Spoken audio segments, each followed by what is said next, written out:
ണ്ടല്ലോ അതില് നിക്കണ ഒരു മണ കൊണാഞ്ചന വെച്ചാ ഇന്നെ കെട്ടിക്കാൻ നോക്കിയത്.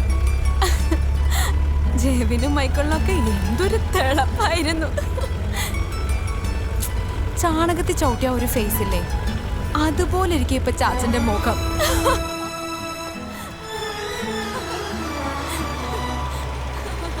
നീ എന്താ ഒന്നും മിണ്ടാതിരിക്കുന്നേ?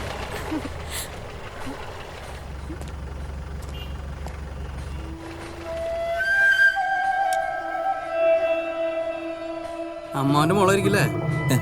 സാർ ഇത് രണ്ടാമത്തെ മോളാണ്. മൂത്ത മോളുടെ കല്യാണം അന്ന് കഴിഞ്ഞല്ല. എന്നാ ശരി, ഇട്ടോ. ഓക്കെ, വിട്ടോ വിട്ടോ.